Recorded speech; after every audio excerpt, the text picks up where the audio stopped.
అనంత భక్తి సనాతన ధర్మ ఛానల్కి స్వాగతం. ఓం శ్రీ గణేశాయ నమః. ఓం శ్రీ సరస్వతియే నమః. ఓం శ్రీ గురుభ్యో నమః.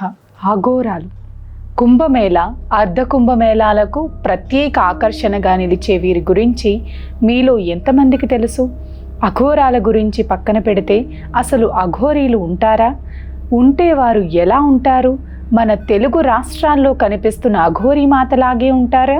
వారు కూడా వస్త్రాలను త్యజిస్తారా?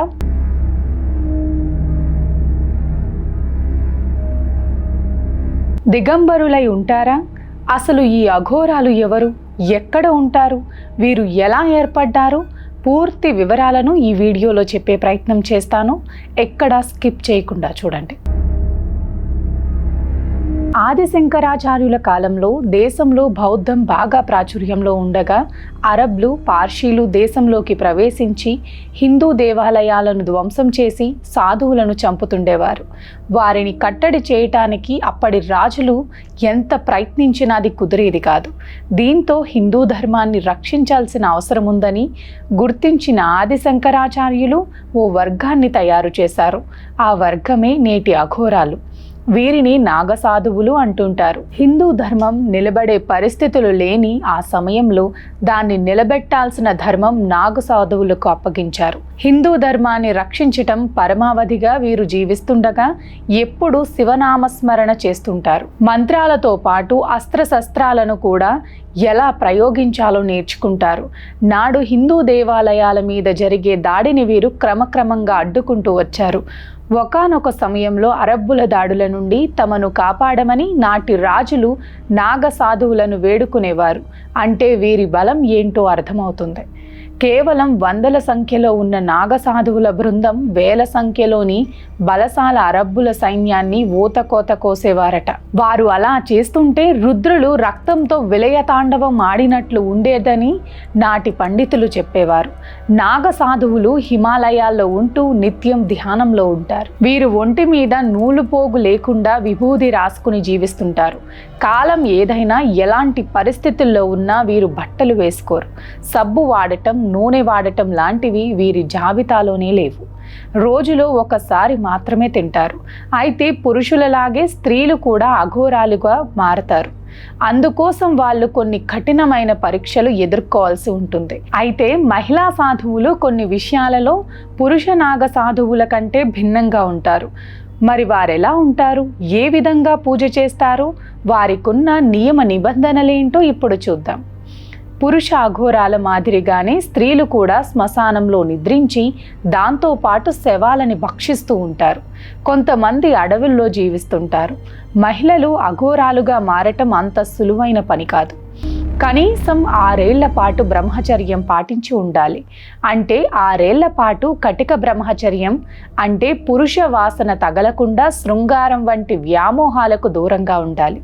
అలా 6 సంవత్సరాల పాటు దూరంగా ఉన్నవారు జీవితాంతం కూడా బ్రహ్మచర్యాన్ని పాటించగలరు అని సన్యాసి ఆచార్య మహామండలేశ్వర నిర్ణయించి వారికి సన్యాసం ఇస్తారు. ఇలా మారడానికి కొంతమంది 12 ఏళ్ళు కూడా పడుతుంది. ఇక ఇలా మారటానికి తమకు తాముగా పిండ ప్రదానం చేసుకోవాలి.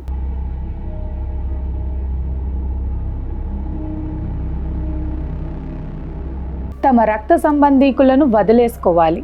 సన్యాసిగా మారిన రోజు కొత్తగా పుట్టినట్లుగా భావించాలి.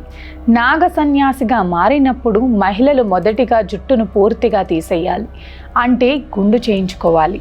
తరువాత నదిలో పవిత్ర స్నానం చెయ్యాలి.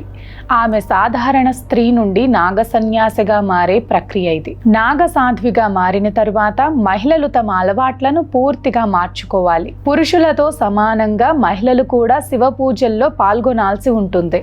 ప్రతిరోజు ఉదయం బ్రహ్మ ముహూర్తంలో నిద్రలేచి నిత్యకర్మ చేసిన తరువాత శివారాధన చెయ్యాలి.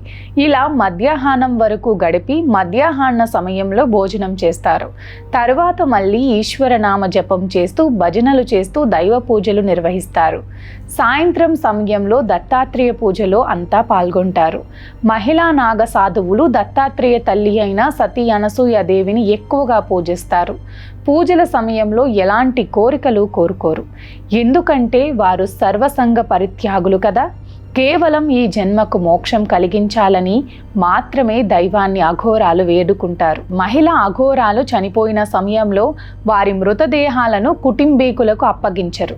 సాధ్విగా మారే సమయంలో పిండ ప్రదానం పెట్టుకోవటంతో పాటు దినకర్మలు చేస్తారు. కనుక ఎలాంటి కార్యక్రమాలు చేయకుండా శవాన్ని నదిలో లేదా ఏదైనా చెరువులో పడేస్తారు. కొందరు అఘోరాలు చనిపోయిన శవాలను తింటుంటారు. శ్మశానంలో ఉండే అఘోరాలు చనిపోతే శ్మశానం బయట ఉన్న నదిలో పడవేస్తారు. పురుష అఘోరాల మాదిరిగా దిగంబరంగా కాకుండా మహిళా అఘోరాలు కాషాయ వస్త్రం ధరిస్తారు. స్నానం ఆచరిస్తున్న సమయంలో కూడా మహిళా అఘోరాలు వస్త్రాన్ని అలాగే ఉంచుకోవాల్సిందే. మహిళా నాగసాధువులు ప్రపంచానికి చాలా తక్కువగా కనిపిస్తుంటారు. విదేశాలకు చెందిన మహిళలు కూడా నాగసాధువులుగా మారేందుకు కాశీ, వారణాసి వస్తుంటారు. అయితే ఇక్కడొక విషయం ప్రత్యేకంగా మాట్లాడుకోవాలి. మన తెలుగు రాష్ట్రాల్లో కనిపిస్తున్న అఘోరీల నిజమైన నాగసాధువులు బట్టలు లేకుండా ఉండరు. నిజానికి స్త్రీ పురుష నాగసాధువుల మధ్య ఒకే ఒక ప్రధాన వ్యత్యాసం ఉంది. మగ నాగసాధువులు పూర్తిగా నగ్నంగా ఉంటారు. ఆడనాగసాధువులు తమ శరీరాలకు కుంకుమ పువ్వు వస్త్రంతో కప్పుకుని జీవిస్తారు. అయితే అవి అందరూ వేసుకునేలా కుట్టిన బట్టలు కాదు, కుట్టని కాషాయ రంగులో ఉంటాయి. వాటిని వారు శరీరంలోని కొంత భాగానికి చుట్టుకుంటారంతే. అంతేకాదు వారు తమ నుదుటిన తిలకాన్ని ధరిస్తారు. శరీర భాగాలకు భస్మం పూసుకుంటారు. ఈ మహిళలు కుంభస్నానం సమయంలో కూడా నగ్నంగా స్నానం చేయలేరు. స్నానం చేసేటప్పుడు కూడా ఈ కాషాయ వస్త్రం ధరించే ఉంటారు. హిందూ ధర్మంలో మహిళా నాగ సాధువులకు మంచి గౌరవం ఇస్తారు. ఒక స్త్రీ నాగ సాధువు అయినప్పుడు సాధువులు మరియు సన్యాసినులు అందరూ ఆమెను అమ్మ అని పిలవటం ప్రారంభిస్తారు. నిజానికి మహిళా నాగ సాధువులు చాలా అరుదైన సందర్భాలలోనే కనిపిస్తుంటారు. వారు సామాన్యులకు దూరంగా దట్టమైన అడవులలో, కొండలలో, గుహలలో ఉంటుంటారు. తమ సమయమంతా భగవంతుడి భక్తి మార్గంలో వెచ్చిస్తుంటారు. వారు అడవులు, కొండలు వదిలి అరుదైన సమయాల్లోనే జనంలోకి వస్తుంటారు. మహిళా నాగ సాధువులు చాలా వరకు కుంభమేళ, మహాకుంభమేళాల్లోనే దర్శనమిస్తుంటారు. వీరు జనావాసాల్లోకి పుష్కరాల సమయంలోనే వస్తారు. ఒకే ఒక్క ఊరేగింపుగా వచ్చి పవిత్ర స్నానాలు ఆచరించి పుష్కరాలు పూర్తి కాగానే తిరిగి వారి ఆవాసాలకు వెళ్ళిపోతారు. ఆ తరువాత కనిపించకుండా పోతారు. అఘోరాల విషయానికి వస్తే హిమాలయాల్లోనే వారి నివాసం. పుష్కరం వస్తేనే జనంలోకి ప్రవాహం. ఎవరితోనూ వారికి అవసరం లేదు. వారు ఎవరికీ అర్థం కారు. ఎవరి అపార్థాలతోనూ వారికి పని లేదు. ఏమైనా అనుకోండి, పిచ్చి వాళ్ళని నిందించుకోండి, వెర్రి బాగుల వాళ్ళని వెక్కిరించండి. దేనిని వారు పట్టించుకోకుండా పూర్తిగా దేవుడికి అంకితమైపోయి ఉంటారు. వారు శివుణ్ణి, అగ్నిని ఆరాధిస్తారు. అగ్నిని ఆరాధిస్తే, ఆయనకు ఆహుతులను అర్పిస్తే వెంటనే విభూది రూపంలో ఫలితాన్ని అందిస్తాడట. ఆ విభూదే నాగసాధువులకు సర్వస్వం అవుతుంది. విభూది అంటే ఐశ్వర్యం. నాగసాధువులకు ఈ విభూదే ఐశ్వర్యం. సర్వ సంపదలు ఈ విభూదే. పరమేశ్వరుడే స్వయంగా ధరించిన విభూదే వారికి సర్వాలంకారం. చూసే మన లాంటి వాళ్ళకి విచిత్రంగా అనిపించవచ్చు, కానీ వారికి అది అవసరం లేదు. అత్యంత కఠినమైన యోగ సాధన చేసి అన్నింటికీ అతీతమైన దశకు చేరుకున్న శివ సైనికులు వీరు. ఉజ్జయిని మహాకాళేశ్వరుడిగా శివుడు పూజలందుకునే పవిత్ర పుణ్యక్షేత్రం, జ్యోతిర్లింగ క్షేత్రాల్లో ఉజ్జయిని కూడా ఒకటి. దేశంలోని మిగతా శైవ క్షేత్రాల కంటే ఉజ్జయినిలో ఒక విశిష్టమైన ఆచారం ఉంది. ప్రతిరోజు రాత్రిపూట ఉజ్జయిని శ్మశాన వాటికలో అప్పటికప్పుడు తాజాగా మండిన చితిలో నుండి భస్మరాశిని తీసుకువచ్చి మహాకాళేశ్వరుడికి అభిషేకం చేస్తారు. భస్మరాశి విభూదిగా మారిపోతుంది. మన శరీరమే విభూది అని చెప్పటానికి ప్రతీక ఈ అభిషేకం. అఘోరాలు తమ శరీరానికి రాసుకునే విభూది కూడా ఇదే. శరీరం ఎప్పటికైనా భస్మరాశిగానే మారాల్సి ఉంటుందని వ్యక్తపరచడమే దీని ఉద్దేశం. మరి మగ అఘోరాలు దిగంబరులుగా మంచుకొండల్లో ఎలా జీవిస్తారు? గడ్డకట్టే చలిలో నూలు పోగైనా లేని వీరి ఒంటిని కేవలం విభూది ఎలా రక్షిస్తుంది? వారు తీసుకునే మత్తు పదార్థాలు ఏ మూలకు పనికి వస్తాయి? మరి వీళ్ళెలా ఆ ప్రాంతంలో ఉండగలుగుతున్నారు?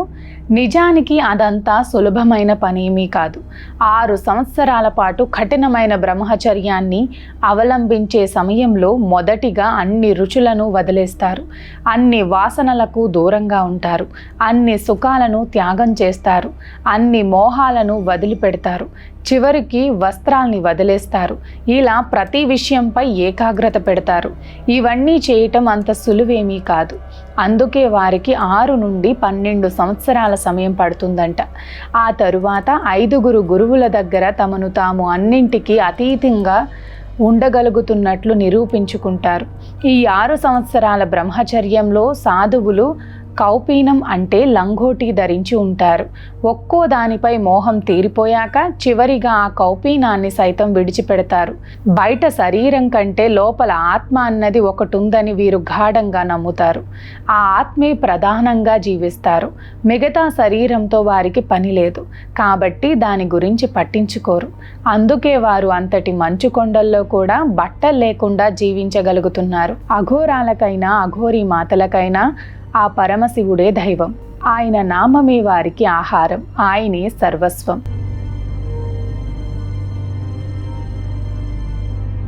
ఓం నమ శివాయ. హర హర మహాదేవ శంభో శంకర. చూశారు కదా, అఘోరాలైనా అఘోరీ మాతలైనా ఎలా ఉంటారో, వారెలా జీవిస్తారో. మరి మీరు కూడా ఇలాంటి నాగ సాధువులను ఎప్పుడైనా చూసారా? చూసిన వెంటనే మీకు కలిగిన అనుభూతి ఏమిటి? వారిపై మీ అభిప్రాయాలను కామెంట్ రూపంలో మాకు తెలియచేయండి. నమస్కారం.